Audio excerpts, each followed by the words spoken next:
Ayun, mga kaibigan, ito na yung sinasabi natin kahapon.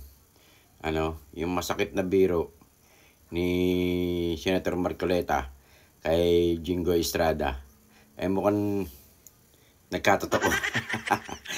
Mukhang nagkatotoo. Matapos si pasighting contempt ni Senator Jingo Estrada, etong si Hernandez. Dahil sinabi nagsisinungaling siya ron sa loob ng Senado sa harap ng Blue Ribbon Committee. Ngayon, mukhang nagkatotoo naman yung masakit na biro ni Senator Marcoleta dito kay Jingo Estrada. Na safe na siya, no? Mukhang hindi siya safe ngayon dahil sa binitawang pahayag ngayon ni Hernandez, ni Brice Hernandez dito sa loob ng kamera, kung saan ay kinausap siya ngayon ng mga kongresista. Mukhang kahapon ang nilaglag ng mag-asawa ay yung mga kongresista. Ngayon naman, ang kumausap sa kanya ay yung mga nasa kamera. At sinabi niya kung magkano yung nakukuhang porsyento ni Jinggoy doon sa mga project ni Henry Alcantara. At hindi lang yan, no? Ikinanta rin ni Hernandez ang isang magaling na aktor, no, sa Senado na si Senator Villanueva. Panoorin natin. Construction of flood control structure including pumping station and floodgate, Phase 3, Barangay Mayto, Kalumpit, Bulacan, with an amount of 60 million pesos. Construction of flood mitigation structure with pumping station and floodgate at Barangay Santo Rosario Creek, Phase 3, Malolo City, Bulacan, with an amount of 40 million pesos. And last, construction of flood mitigation structure including pumping station and floodgate, Phase 3, Barangay Carillo, Hagonoy, Bulacan, with an amount of 40 million pesos. And all of that with a total of 355 million pesos, Your Honor. This is supposedly the allocation of which political personality? Senator Jinggoy Ejercito Estrada po, Your Honor. Thank you for the clarification. You can proceed with reading the handwritten statement. Mr. Chair, may I continue? Let him finish the handwritten statement. Pakitapos lang po yung handwritten statement ng pagbasa. Nagbaba po si Senator Jinggoy at ang kanyang SOP dito ay 30% as per our District Engineer Henry Alcantara. I-deliver ito nung lumabas ang mga item na to sa GAA.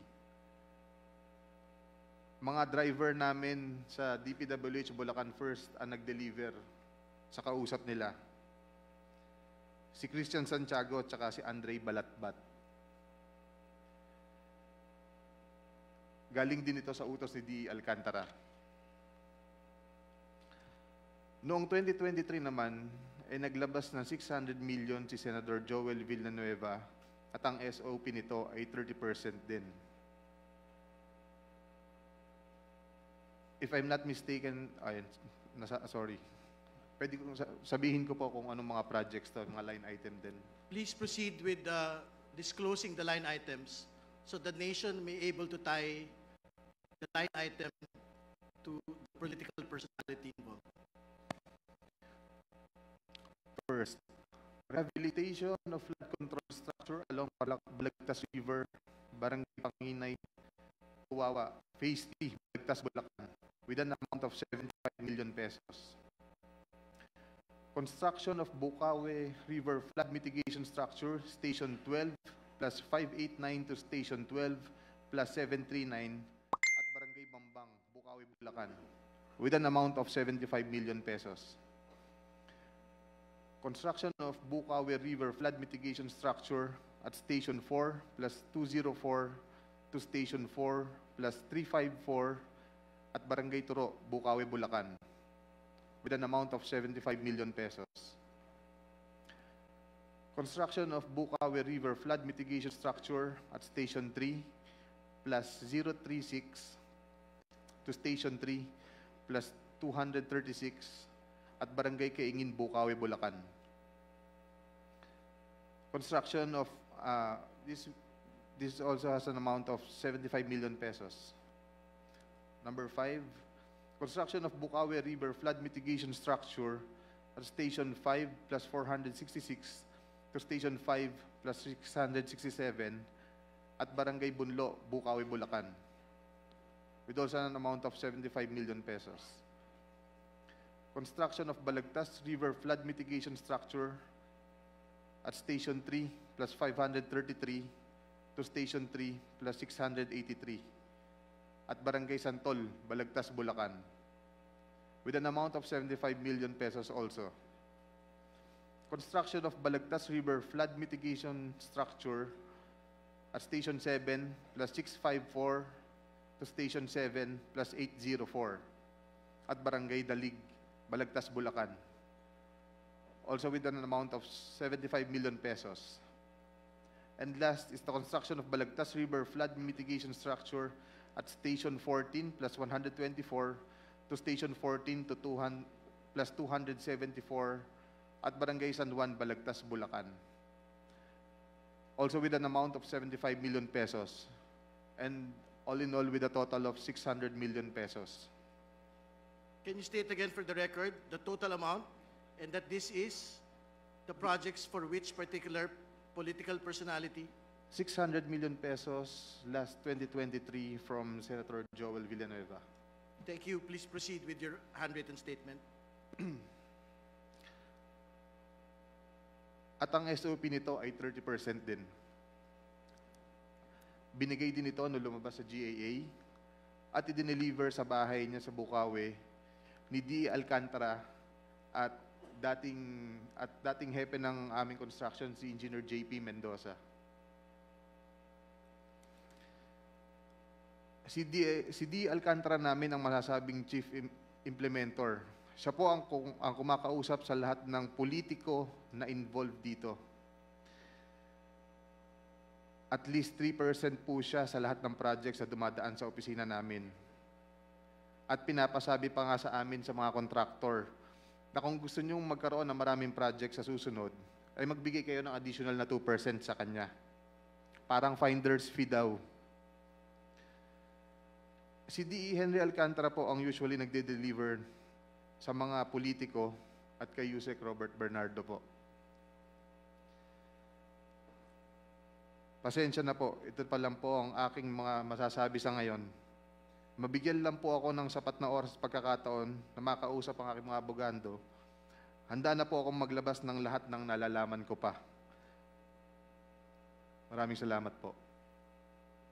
Mr. Chair, Mr. Chair. Mr. Chair, Mr. Chair. I still have the floor. May I be allowed to continue, Mr. Chair? Mr. Chair, We have to allow Congressman Adyong to finish his interpellation, please. Mr. Chair, it's the rule is majority than minority. Yeah. Yeah, Congressman So, sorry, Garbin, to be clear, as far as practicable, it is the rule of an alternating majority-minority. So you will have your time after this is finished. so two majority then two minority. No, the rule is as practicable, majority alternating with the minority. That's the rule. Check the rules. Move to suspend, Yeah. Mr. Chair.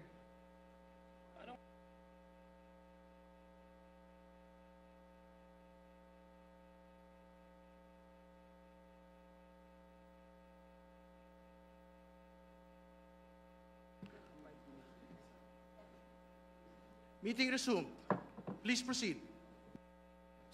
Mr. Chair, thank you. Para naman, Mr. Chair, hindi tayo magmukhang because we don't also want just as mere allegations, no? We just want to know from our guest, Bryce, do you have a circumstantial evidence that can prove your allegations as indeed these arrangements ay nangyayari? Meron ka bang pruweba, halimbawa, na text man lang or usapan or para at least just to make sure, no, for fairness sake? Your Honor, regarding sa mga text messages, wala po. Lahat po ito Sinasabi po ng aking boss sa akin. Okay, Ganun, si dahil Alcantara. kagaya nga po ng sabi ko, ganun po ako kaklose sa kanya. Lahat po ng transaction sinasama niya ako. Thank you. Mr. Chair, did we invite Engineer Alcantara? Engineer Alcantara is here. Okay. Mr. Chair, may I continue? Mr. Chair, kanina sinabi mo sa unang tanong ng aking kasamaan dito, si Congressman Garbin, na lahat ay kontrolado ni D.E. Alcantara. Tama ba? Na he wanted you to be his assistant district engineer. Kasi gusto niya kontrolado lahat. Tama ba, Bryce, yung pagkarinig ko? Yes po, Your Honor. Thank you. Gusto ko lang malaman itong connection with the Sims Construction. Anong year po kayo naging back chairman? So, ibig sabihin, si Engineer Alcantara din po ang nagtalaga sa iyo na maging back chairman. Yes, Your Honor. Okay. Siya po ang nag-recommend. Okay, siyang nag-recommend. Kasi gusto niya, kontrolado niya lahat. Kaya nga nandyan ka, yun ang gusto mong sabihin, di ba?